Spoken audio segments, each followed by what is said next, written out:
good days, we wanted everything, wanted everything.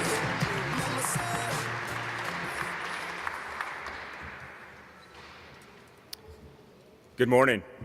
Welcome back inside Cameron Indoor Stadium. It's great to see everyone again and here in person. Before we get started, a couple reminders. Please turn off your cell phones, and we do ask that you observe the social distancing and COVID guidelines while on campus. So our run of show for today will start with remarks from Duke President Vincent Price, followed by remarks from Duke Vice President Director of Athletics Kevin White, and incoming Vice President and Director of Athletics Nina King, before we hear from the new men's basketball coach at Duke University, Jon Scheyer. So it's now my pleasure to introduce to you the President of Duke University, Vincent Price.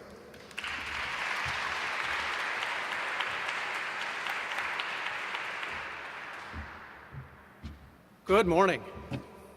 I am thrilled to welcome Jon Scheyer as the next head coach of men's basketball at Duke University. Coach K talked yesterday about the importance of success and succession. So when it came time to make that decision for Duke basketball, Kevin and Nina went through a thorough, thoughtful, and rigorous process that you'll hear more about in just a minute. And I could not be more enthusiastic about the outcome. Jon is not just committed to Duke's passion for excellence in athletics and academics, he's lived it. Jon has been a part of Duke University and the Duke basketball family for 15 years. He's been a student athlete, a team captain, a national championship player and coach, and for the last 3 years, the associate head coach to the greatest mentor in the game. There is no one better prepared or more committed to carry on Coach K's legacy and to drive the continued eminence of our basketball program and our university than Jon Scheyer. Jon, his wife Marcelle, daughter Noah, and son Jet have grown up as Blue Devils. Jon represents the next generation of leadership in Duke athletics, and I know our students, faculty, and staff, and alumni in the millions of Duke basketball fans worldwide cannot wait to be a part of this. You know, we've been spending a lot of time in Cameron these past few weeks for ceremonies and announcements. And I trust that the next time we are all together here in Cameron, there will be face paint and not face masks, and we'll be jumping up and down together and not 6 feet apart for Coach K's spectacular last season and the start of a new era of excellence under our head coach, Jon Scheyer.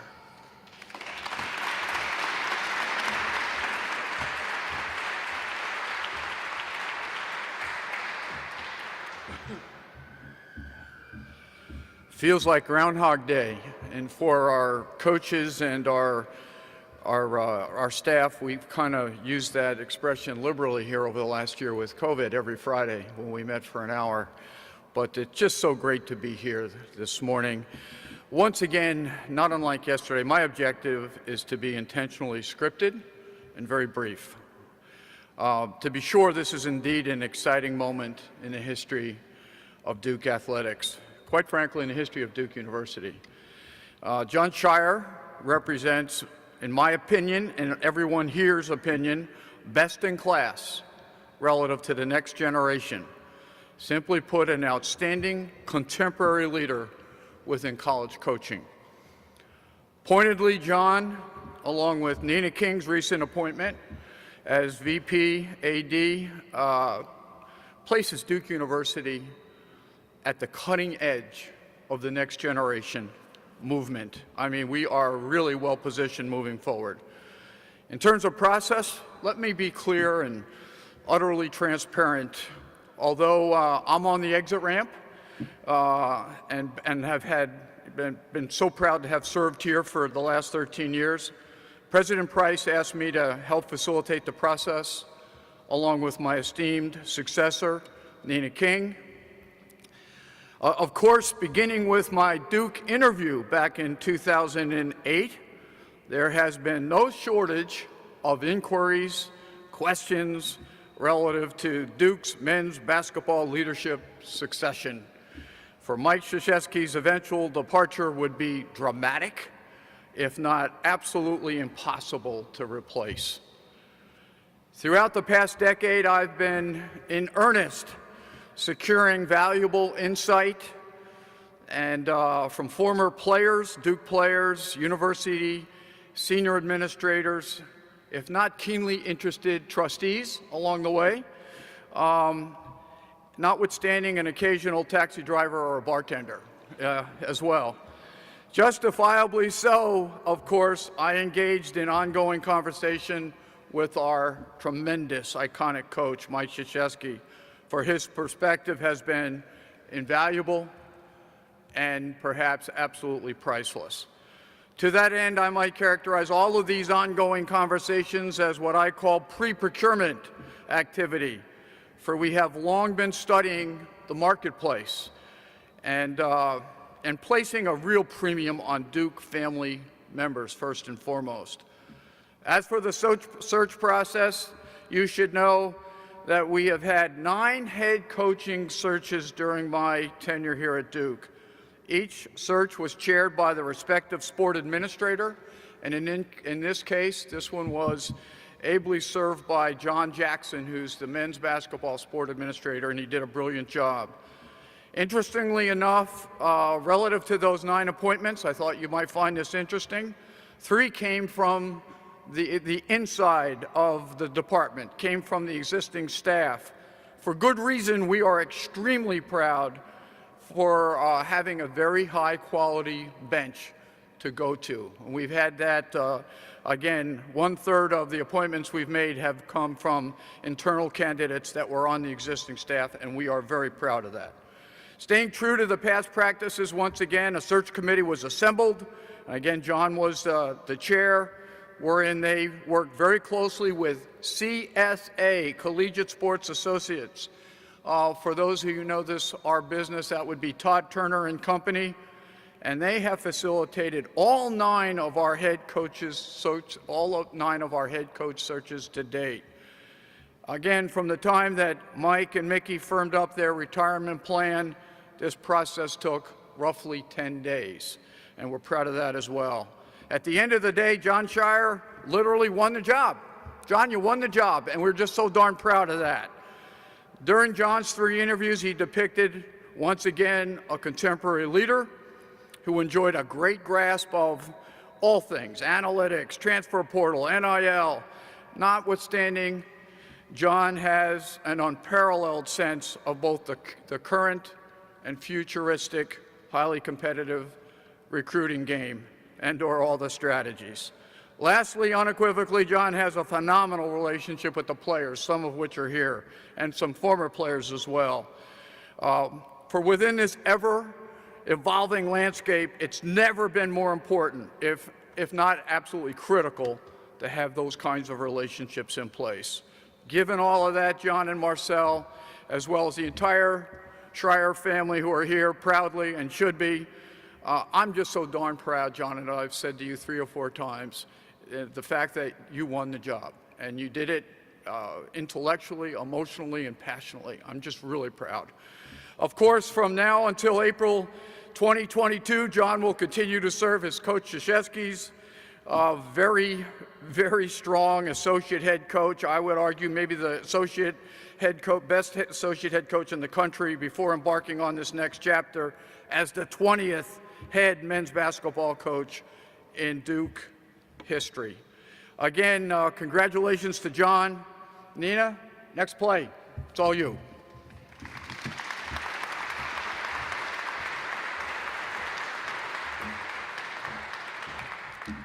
All right, good morning again. Third in the lineup again means I'll be brief again.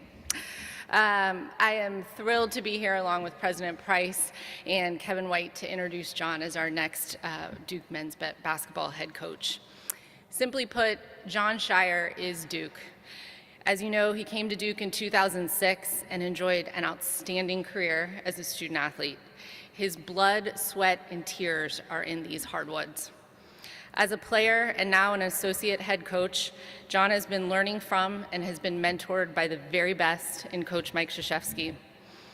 He is a teacher and mentor in his own right, passionate about the student-athlete experience both on and off the court. Jon knows what it takes to achieve excellence. He's a national champion, a smart, competitive, driven leader with a great vision for the future of Duke men's basketball. There's no doubt that he will continue to build upon Coach Krzyzewski's legacy while carrying us into the future. Jon and I have already had a great start together, and I look forward to our partnership continuing to grow as colleagues, teammates, and friends. April 2022, when Jon steps into his new role, will undoubtedly be an incredibly exciting moment for Duke athletics. In the meantime, as I mentioned yesterday, this upcoming year is one to be celebrated and relished as Duke men's basketball once again pursues excellence under Coach Mike Krzyzewski. Once again, thank you, Coach. Heartfelt congratulations to Jon, Marcel, Noah, and Jet, wherever they are. With that, it is my pleasure to introduce to you all the 20th men's basketball head coach at Duke University, Jon Scheyer.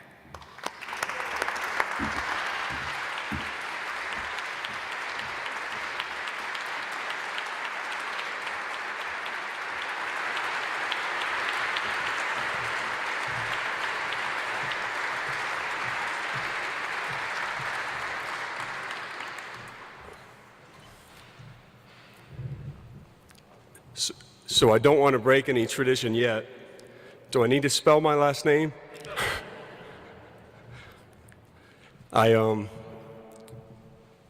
This is incredibly exciting.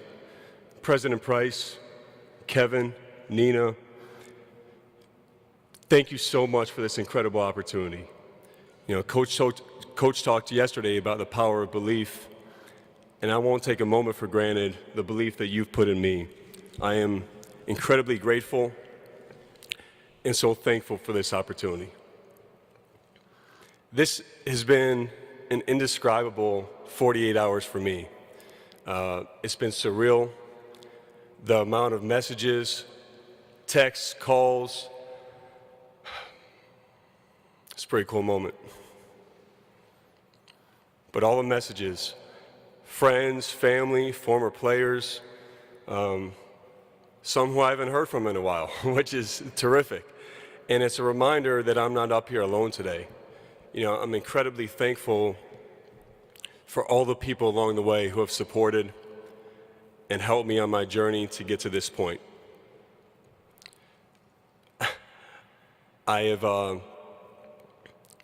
Coach, I'm so thankful to you and Mickey. You know, when I was 16 years old, you came to my high school and you laid out a vision for me. And it went beyond just playing basketball here. And you told me that I was meant to do something special. I don't know if this is what you had in mind when you said that. If you did, you're really damn good. You're really damn good. But I have enjoyed every second that I've been here as a player and as a coach playing for you. Your family has treated me like family. And I love you all. This is going to be an incredible year. And by the way, I would be remiss if I didn't congratulate you both on your 52nd wedding anniversary. So congrats to you guys.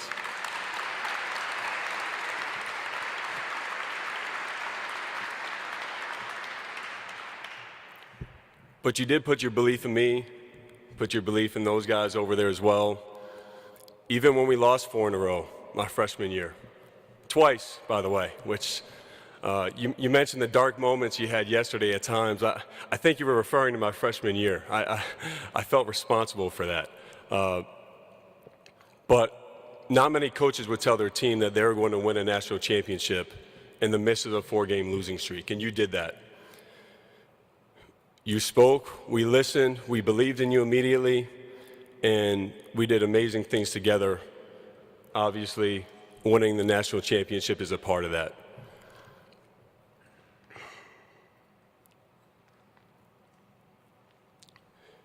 we've always said that making the decision to come to Duke is a lifetime decision. And I learned that firsthand when I graduated from Duke. We won the national championship my senior year.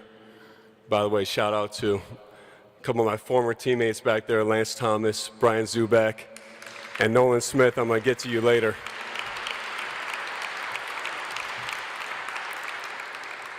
Obviously, Gerald Henderson as well. That's my guy right there. I didn't see you back there. Well, yeah, we can give it up for G2.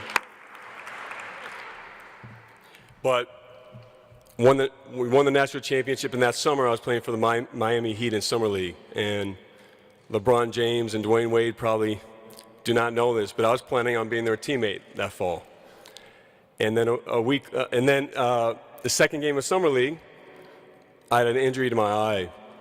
And instead of being teammates with LeBron, I was looking at life a little bit differently.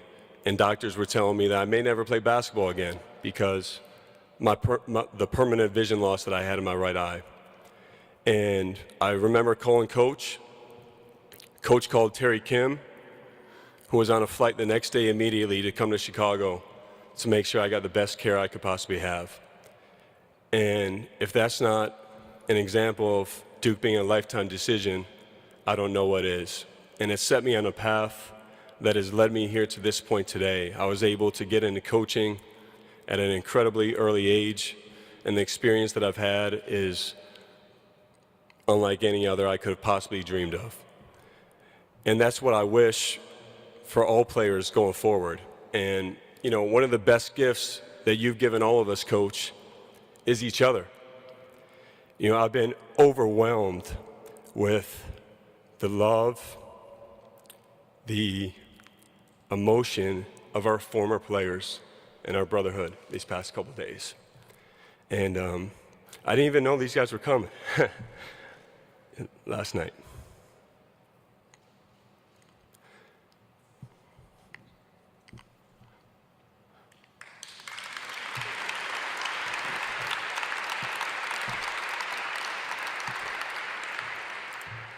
I know the things that I'm saying about Coach, I can speak on behalf of all of our former players.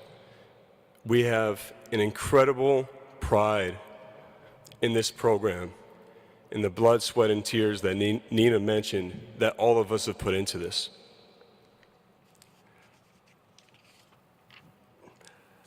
I do want to acknowledge two special members of the Brotherhood, and that's Chris Carrawell and Nolan Smith. Not only were both of them incredible players here, but I've been lucky to know them as great friends, incredible coaches, and I know all three of us cannot wait to make this last year for Coach an incredible one. I appreciate you both, big time.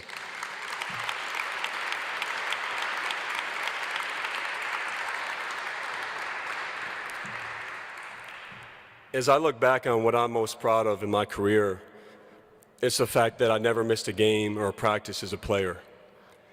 And I would have never missed a game as a coach if it wasn't for my wife deciding she was going to go into labor early on January 29th, 2018. And by the way, I made it to the first half of the Notre Dame game. And she decided, or Noah decided, I guess, there was time. And so I am,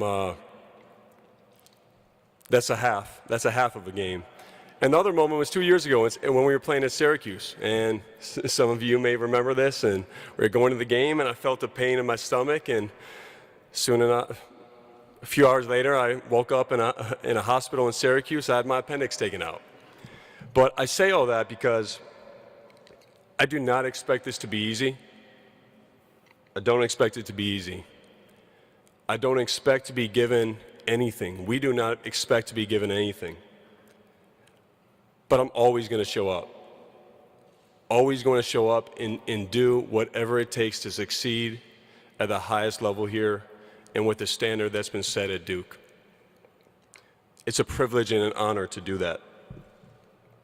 I realize how important of a time it is for our program, for this university. and I relish this opportunity. We're going to be relentless in our pursuit of championships and in representing this incredible university on and off the court. I am so lucky to be able to call Duke University my home. And I promise you, I'm going to cherish it every single day. As excited as I am about the future, my focus is on this upcoming season and making it the most special we possibly can. We have an amazing group of players, some who are here today somewhere. They're here somewhere. I don't know where they are. There you guys are. We can give it up for them too.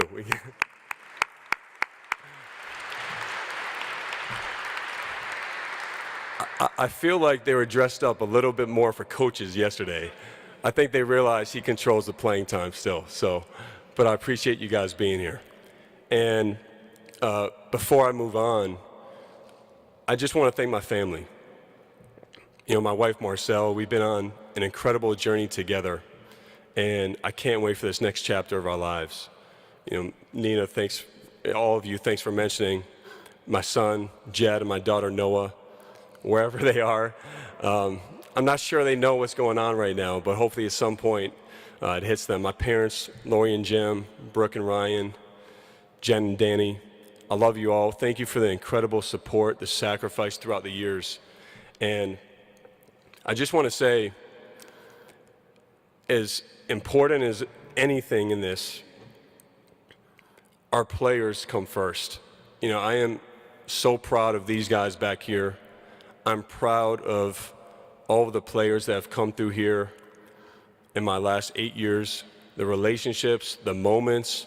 I think of, you know, Coach has talked about this, and it's true. You mentioned Joey Baker or Wendell Moore, and immediately moments pop in my head. A lot of you can probably guess what moments do, but it's also the moments off the court. And so I'm looking forward to the future, but my main purpose and goal right now is to be the best assistant coach I possibly can and to have an amazing year this year. So thank you all for being here, and I'm excited, and I hope you can tell how passionate I am about Duke, about this place. I'm looking forward to answering any questions. Thank you.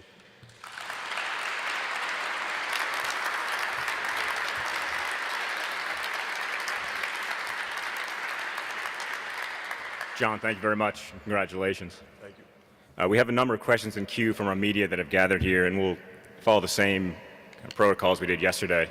If you have a question, I'll call on you, and if we can use the mics and be ready in queue for the next question to move it along. And when you come up and ask a question, please introduce yourself, name and affiliation, and you may take your mask off when you do so. We'll start here on the right mic, C.L. Brown, followed by Brennan Marks.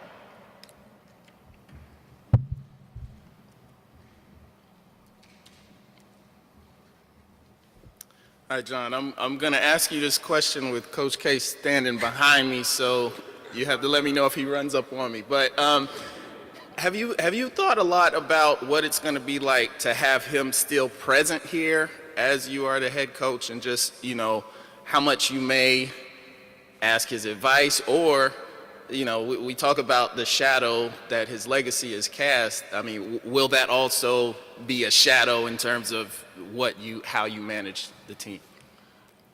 Well, it's no secret the amazing success that Coach has had here, and following him is incredible because of the foundation that's been laid. I know there's going to be expectations that come with that, and I think I knew that beforehand. I especially knew that after Jay Bilas said it's the hardest job in the history of sport. So I appreciate Jay saying that. One of the best advice that Coach has ever given me, and I remember the exact moment actually. We were out to dinner.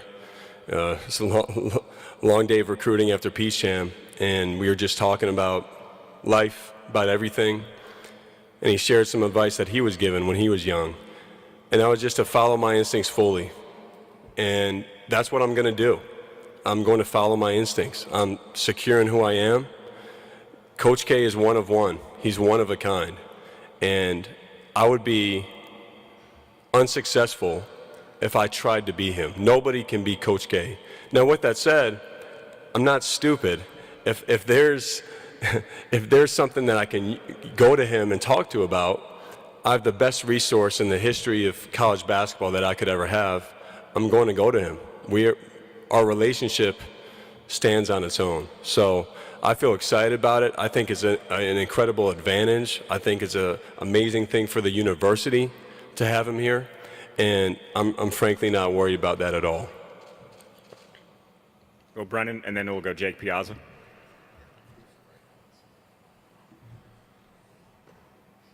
Hey, John. Brendan Marks from The Athletic. Congratulations. Thank you. I'm just sort of curious, for you, over the next year, what are going to be the most important things to sort of pick up on, I guess, while you're learning on the job, being able to have Coach there at all times? And also, what are the things to you that you think are important in announcing this now, making this public in terms of continuing the succession that Coach talked about yesterday?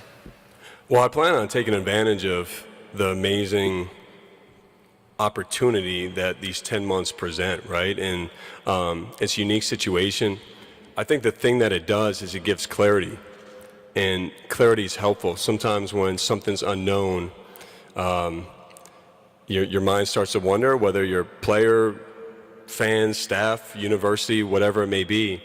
And so now that there's clarity for our team, I think for everyone, we can focus on the task at hand, which is to win the whole damn thing this year and to have the best season we possibly can. As far as looking to the future, clearly recruiting is as important of a thing as it is with our current team, and making sure they understand what the next step for them would entail. So I plan on having lots of conversations with everyone here, understanding how they view things. I don't think I have all the answers. I feel confident in my vision, but I also am going to look to others to help in that regard. Thanks. And after Jake, we'll go to David Thompson to the right microphone.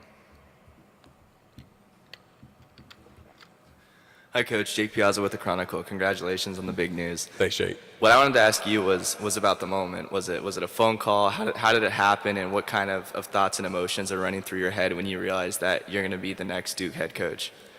Well, this is no offense to anybody that I've ever been on the phone with, but when I got a call and I saw Nina King's name pop up, it was the best phone call I've ever received in my life. Well, I didn't know that at the time. But after Nina said she wanted to have another Zoom call at the beginning, I didn't feel very good. But then it was the best news I could have ever received. After talking with President Price right after, I was speechless. You know, I didn't really have the words for you, President Price, but it was because of what a surreal moment. And I think you immediately go back to the first time you pick up a ball, to the first time I was recruited to play here, to all the moments that I've been through with those guys back there, the ups and the downs, the blood, sweat, and tears, and then it comes to that moment. I'll never forget that in my life. Thank you. Thanks. After David, it'll be Shane Smith. Back to this mic. Hey, Coach, congratulations. I'm hoping this works out. I'm going to try to show you from here. I'm hoping you've seen this picture, but it's tweeted out by Duke's men's basketball. It says, "Dream big." And Coach K, with his arm around you, says to Jonathan, "Work hard and always try your best." I'm sure he didn't think he had his arm around his successor. But can you give us a little background on this photo? Do you remember that and where that was? I do. It was actually in Las Vegas, and it was at the Jordan fantasy camp. And you know, Coach has K Academy now, and my dad was able to go 2 times, I think 3 times. And every year, my dad wanted to be coached by Coach K. Like, that is what he wanted to do. And before the draft, he'd always go up to Coach, say, "Coach, I'm in really good shape. I'm feeling good this year." And for whatever reason, after the draft every year, Coach would tell him, "I had you the next pick. You were taken right before me." And that picture was taken one of those times. I think when my dad was upset he didn't get drafted by Coach, I was able to snap that with him. Thank you. Thanks. After Shane, will be Brian McLaughlin to that mic.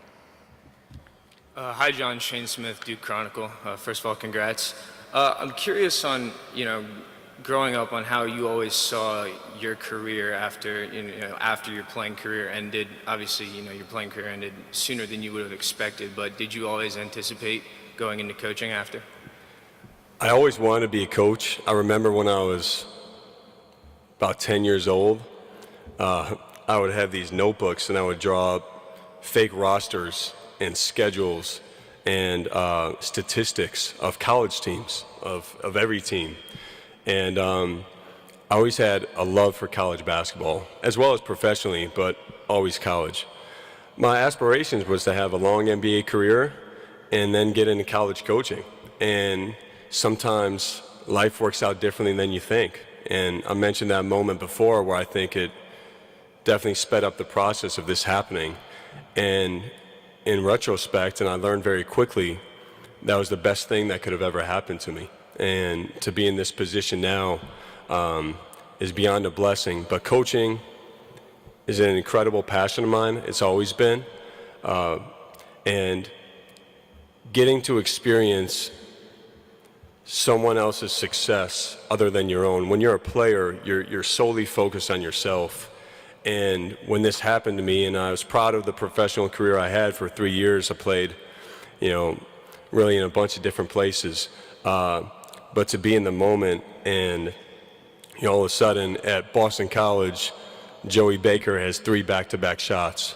Or we're playing at North Carolina and Wendell Moore as a freshman has a game-winning shot. Like, to be a part of them with that moment is incredibly rewarding and exciting. I also just want to make sure they were paying attention back there, and they are. So hopefully that answers that. Thank you. After Brian, we'll come here to Chris Lee. Hey, John. Congratulations. Brian McLaughlin with Rivals.com, Devils Illustrated. You spoke about clarity. I guess one of the key components of that is with recruits as well. And you'll have this unique balance, I'm guessing, this year where you will have that moment to have the head coach hat on this year while you are also associate head coach. Can you speak to that component of it and that balance of speaking with the future for Duke and while kind of handling your business now?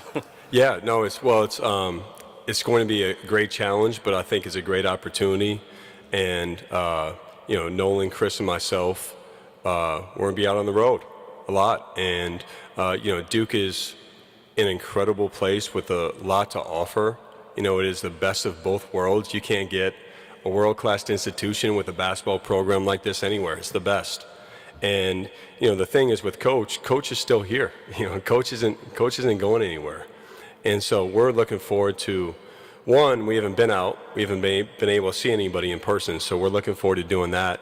But two, we're going to navigate it as it comes. It's a unique situation. I think we can really take advantage of it. There's obviously some great kids out there who are really interested, and it's our job to find the right ones and get them here and meet in person. That's always been really important to us, is developing the relationship, and that can't get lost. It still is about relationships, developing trust, and the belief that not only that we have in players, but that they have in us. Thank you. After Chris, we'll go Mark Watson. Congratulations, John. Thank you. Chris Lee from WRAL. I wanted to ask, I know you've talked a lot about what Coach K has meant to you off the court and the different lessons you've learned from him there, but while you've sat on the sidelines with him, what is a moment that you think of, maybe an in-game adjustment or a call he's made that kind of blew your mind, that was like a huge lesson for you, that you've kind of taken and put in those mental notes that you'll take with you moving forward on how to adjust in-game? I think the thing that you can't just pick up from watching Coach on TV or from afar is his feel that he has in huddles. I could point to many different times. I'll just take one example, the 14-15 season. We're playing North Carolina at home, and we're down by 7 with a minute and a half to go. And he pulled in all of our players. He said, "We're going to win this game." And he can only speak for himself. I don't think he would say that if he didn't believe it. Like, he doesn't say that every time we're down 7. But something told him in that moment, we're going to win this game. if we do X, Y, and Z. And he laid it out, players believe, and we went out, we ended up tying the game. Tyus Jones had 7 points right at the end of regulation, and we won in overtime. But that's an example of just the feel. I give you one X and O's, which is probably one of the more hectic situations we've been a part of since I've been here. But it's when Cam Reddish hit a game-winning 3 down in Florida State, which I'm sure some of you remember that game. And it was a crazy sequence where we called a timeout. Coach drew up about 3 different plays because there was stoppage to check the clock. Leonard Hamilton called a timeout. There might have been one more.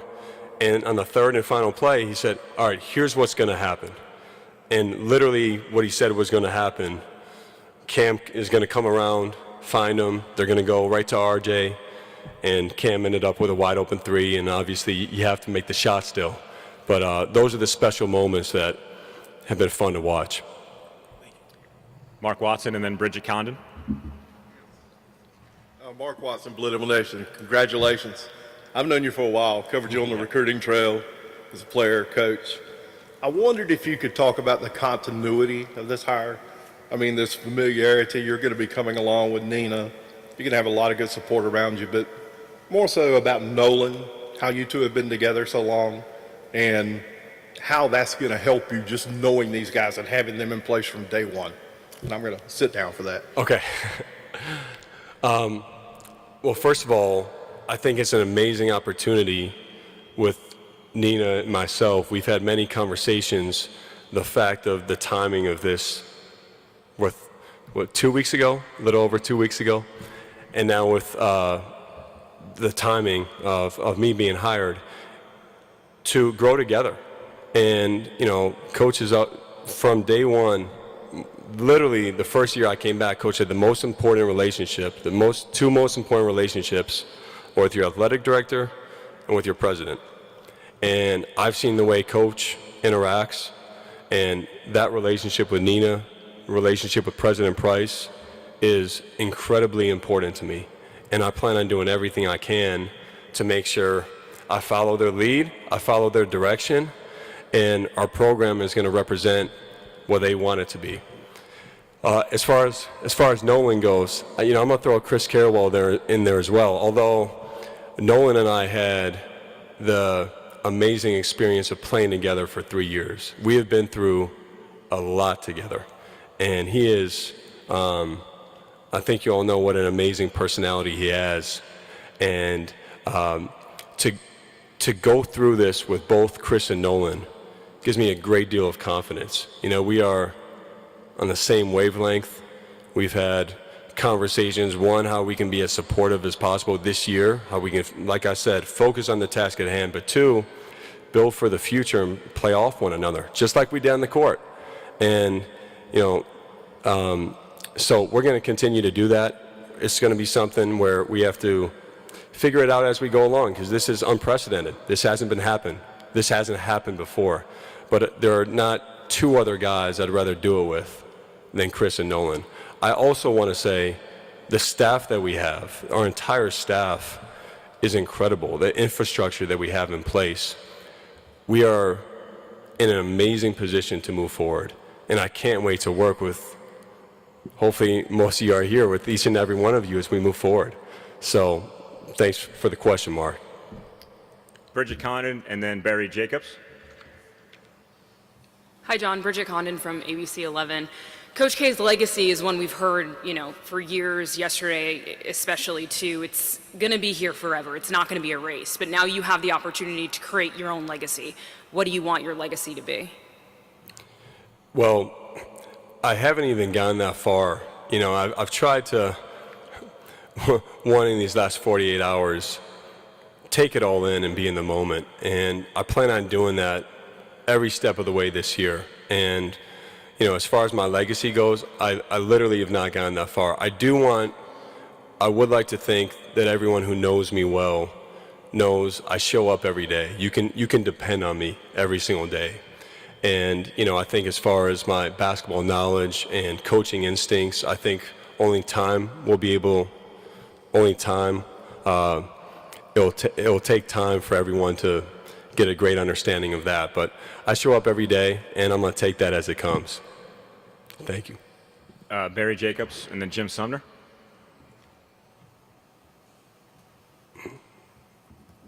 Congratulations again today, John. Thank you, Barry. Sure. People love to predict the future, even though they can rarely get it right. And one of the things they use is precedent. And I'm sure you have a prepared answer. You kind of alluded to this before, but the conventional wisdom is, just like you can't replace Christian Leitner, you can't follow a coach like Mike and expect to be successful enough that people are satisfied. Mm-hmm. So what is you'll be asked this many times, what is your answer starting off? Well, I know my history. I understand I've been told many times in the last 48 hours, by the way, that you're not supposed to be the guy that follows the guy. You're supposed to be the guy that follows the guy that follows the guy. And with that said, I'm not afraid of it. This is an incredibly unique situation. Coach did mention it yesterday. This is one of one in terms of a succession and how this is going to work. I think it's built for success. The thing I'm not going to allow or pay attention to is what other people consider success. I feel as long as I'm on the same page with my president, my athletic director, our team, our staff, our coaching staff, that's what's important to me. And I'm anxious for the opportunity to show what we can do, of course, but I'm not going to pay attention to the outside noise, the expectations. I understand that comes with this job. I'm not running from it, not hiding from it, but I realize that's a part of it. Thanks. Thank you. We have time for a couple more after. We'll go Jim Sumner and then Mike Topper. Hey, John, again, congratulations. I'm getting tired of hearing that, but congratulations. Thank you. I want to kind of ask you to follow up on something that Kevin alluded to earlier. The word continuity was thrown out a lot yesterday, continuity of culture, continuity of excellence. By the same token, you'll be taking over during an incredibly volatile college basketball landscape, the maturation of the G League, the transfer portal. Something is coming down the NIL turnpike. We don't know what or when, but something's coming.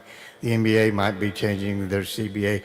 How do you balance the imperatives of keeping the things that have made Duke so good over the decades while being nimble enough to adapt to this changing landscape? Well, we've been fortunate to have to adapt throughout the time that I've been here, and obviously this is a time where it's changing more than ever.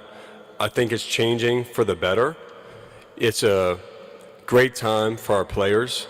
I think Duke and I think our program is in the best position to move forward in this new landscape with NIL, with the competing leagues like you had mentioned, the professional leagues. It's great to have those options for kids. It's great. The right kids will still want to come to Duke, and I feel confident in that. And, Nolan, Chris, and I have talked about it. We've talked about it with Coach. Building a team where we have a balance with stability, with older players, that's been a great recipe for us, as well as really talented players who may go on to do amazing things sooner. So the balance is what we're looking for, but Duke is in an amazing position. I feel we're in an amazing position to move forward successfully. All right, last question to Mike Topper.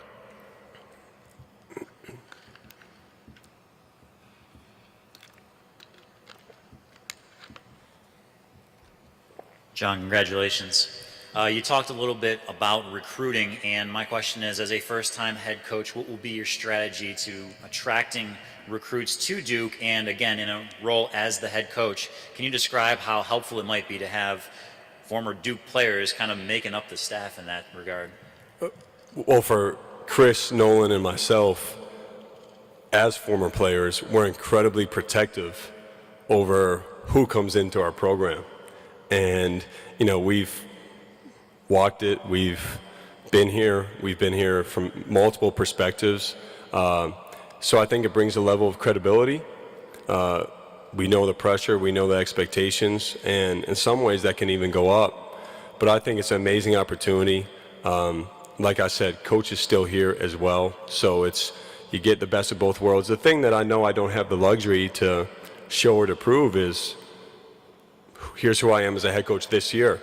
Although I think it boils down to trust and belief. I think all relationships do at some point. I know people had to put their trust and belief in coach before he was able to prove what he could do. So I look forward to earning that trust, and I know Nolan and Chris do as well. Thank you. Jon, thank you very much. Thank you. Can I just say before we go, I see Coach Lawson and her staff up here, and congratulations on making it to the Olympics. We'll all be rooting for you. Thank you all for being here. I know baseball, right, is about to, not tee off, not tip off, but they're about to play, and excited and rooting for them. So thank you so much for being here. Thank you.